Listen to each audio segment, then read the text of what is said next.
అందరికీ నా హృదయపూర్వక నమస్కారాలు. కూటమి ప్రభుత్వం అధికారంలోకి వచ్చి దాదాపు 60 రోజులు కావస్తుంది. నేను పంచాయతీరాజ్ శాఖ, అటవీ శాఖ బాధ్యతలు స్వీకరించిన తర్వాత పంచాయతీ శాఖకు సంబంధించి చాలా రివ్యూలు చేశాం.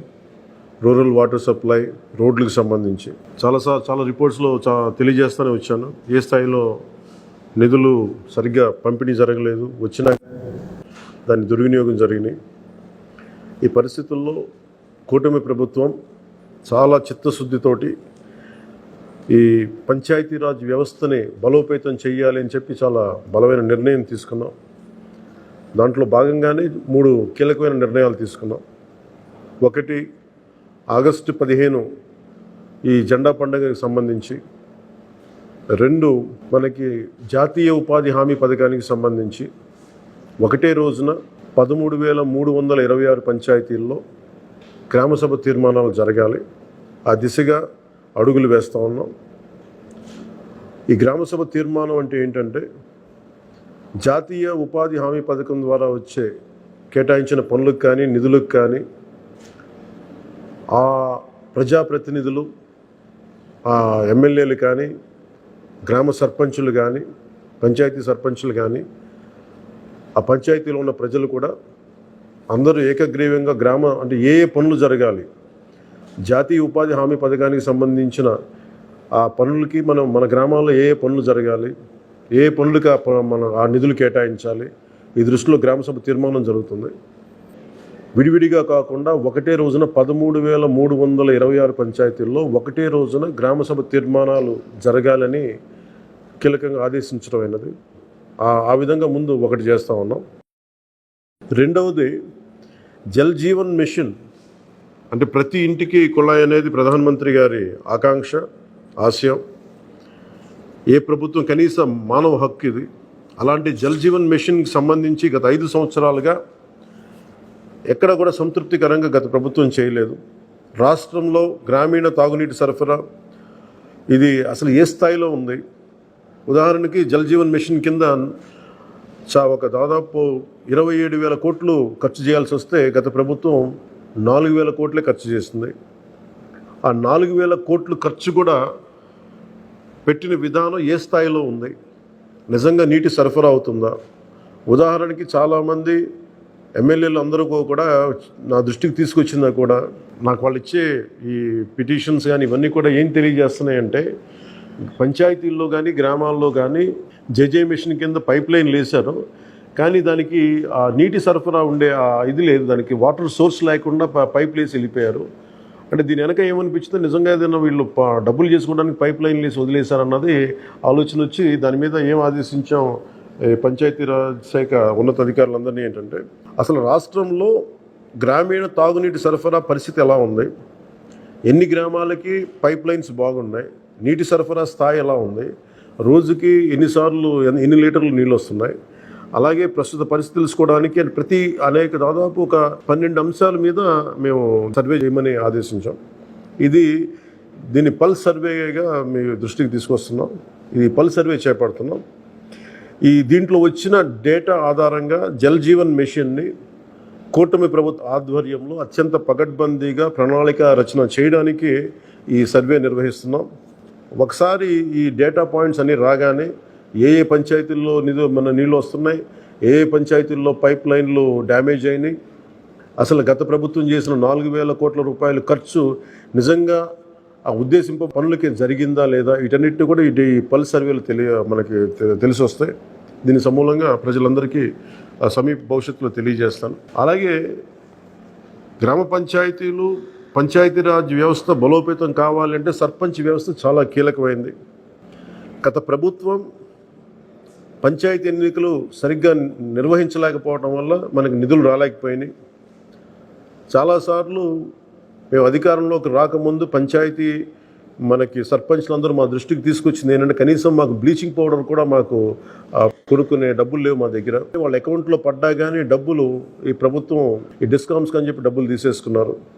సో పంచాయతీల నిర్వహణకి ఎన్నికలు జరిగినాయి, కానీ పంచాయతీల నిర్వహణకి సంబంధించి ఏ విధంగా వారికి సరైన ఆర్థిక పరిపుష్టి జరగలేదు నిధులు పడ్డాక.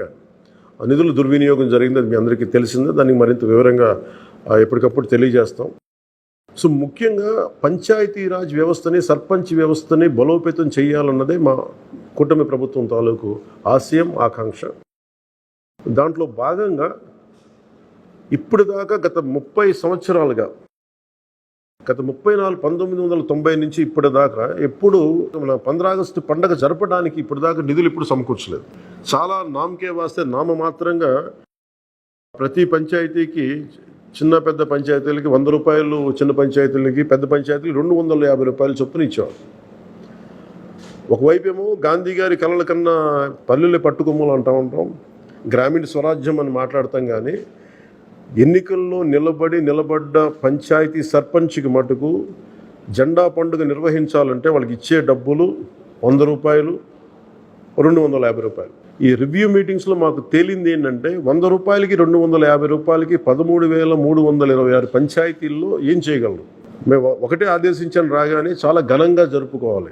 గాంధీ గారి ఈ గ్రామ స్వరాజ్యాన్ని నిజంగా మనం ముందుకు తీసుకెళ్లాలంటే ఆ స్టేట్మెంట్ చాలా బలంగా ఇవ్వాలి. 1994లో ఇచ్చిన జీవో 100 రూపాయలు, 250 రూపాయలు, ఒకటి స్వాతంత్ర దినోత్సవానికి, 2 గణతంత్ర దినోత్సవానికి, వాటిని పెంపొందించేలాగా, వాటిని పెంచేలాగా ఒక కీలకమైన నిర్ణయం తీసుకుంది ఈ కూటమి ప్రభుత్వం. ప్రతి ఒక్క పంచాయతీలో సర్పంచులు తలెత్తుకొని సగౌరవంగా జెండా వందనం చేసేలాగా రాష్ట్రంలోని ఎన్డీఏ ప్రభుత్వం నిర్ణయం తీసుకుంది. ఆగస్టు 15న స్వాతంత్ర దినోత్సవ వేడుకల నిర్వహణకు నిధులు కొరత లేకుండా చేశాం. చిన్న పంచాయతీలకి 10,000 రూపాయలు, మేజర్ పంచాయతీలకి 25,000 రూపాయల చొప్పున నిధులు సమకూరుస్తున్నాం. దానికోసమని జీవోను కూడా రిలీజ్ చేశాం. దీనిని పంచాయతీ సర్పంచులు దీన్ని పూర్తిగా సద్వినియోగం చేసుకోమని నేను విన్నవించుకుంటా ఉన్నాను.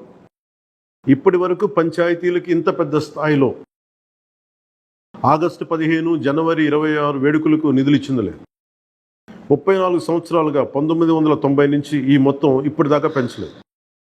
34 సంవత్సరాలుగా ఈ పండగలకి, జెండా వందనం పండగ కానీ, గణతంత్ర దినోత్సవానికి కానీ 100 రూపాయలు, 200 రూపాయలు చొప్పున ఇచ్చేవాళ్ళు.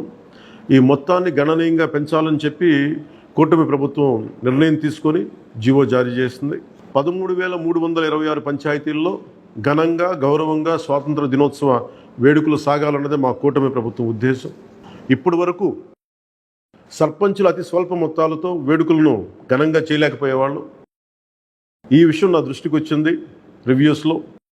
దీనిపైన ఉన్నతాధికారులతో మాట్లాడి ఏ దశలోనూ ప్రజలు ఎన్నుకున్న సర్పంచుల ఆత్మగౌరవం తగ్గకుండా దేశంలో పవిత్రమైన 15 ఆగస్టు గణతంత్ర వేడుకలు గర్వంగా చేసుకునేలాగా, సగర్వంగా చేసుకునేలా చర్యలు తీసుకొని చాలా స్పష్టంగా ఆదేశాలు ఇచ్చాను. ఆ దిశగానే నిర్ణయం చేశాం.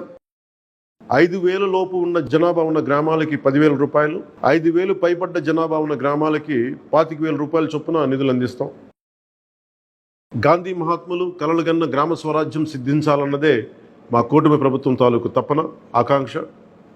అందులో భాగంగానే పంచాయతీలకి తీర్చిదిద్దే ప్రక్రియకు శ్రీకారం చుట్టాం. ఈ ఆగస్టు 15 నుంచి పారిశుద్ధ నిర్వహణ, రక్షిత తాగునీటి సరఫరా, మౌలిక వసతులతో కల్పనతో గ్రామాలు సర్వతోముఖాభివృద్ధి దిశగా అడుగులు వేస్తున్నాం. గౌరవ సర్పంచులందరికీ నా విజ్ఞాపన, ప్రభుత్వం నుంచి విన్నపం, ఆగస్టు 15 నాటి వేడుకల్లో అందరి భాగస్వామ్యం ఉండాలి.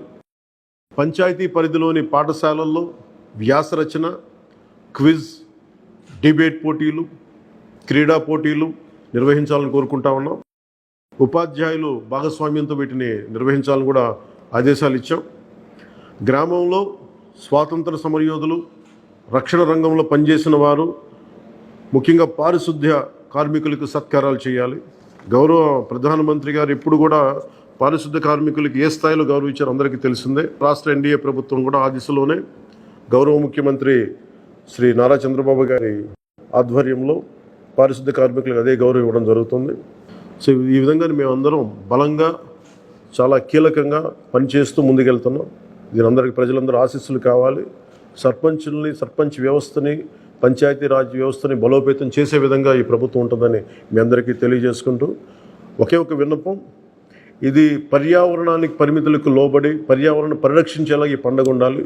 ప్లాస్టిక్ వాడటం కంటే కూడా జెండాలకి ఆల్టర్నేట్గా మన ముఖ్యంగా మన చేనేత జెండాలు ఏదైనా వాడండి. అలాగే ఇప్పుడు నేను పెట్టుకుంది కూడా పర్యావరణానికి హాని కలిగించింది ఇది. దీంట్లో సీడ్ ఉంటుంది, దీంట్లో ప్లాంట్ అని చెప్పి ఒక సంస్థ ఏదో ఉంది, వాళ్ళు ఇచ్చింది. మేము ఈ స్థాయిలో మీకు దొరికినంత దాంట్లో పర్యావరణాన్ని పరిరక్షించేలాగా ప్లాస్టిక్, మన జెండా పండుగ అని చెప్పి ప్లాస్టిక్ అంతా రోడ్ల మీద పడేస్తాం. అలా కాకుండా చాలా బాధ్యత తొందరగా జరుపుకోవాలి అని తెలియజేసుకుంటూ సెలవు తీసుకున్నాను. జై హింద్.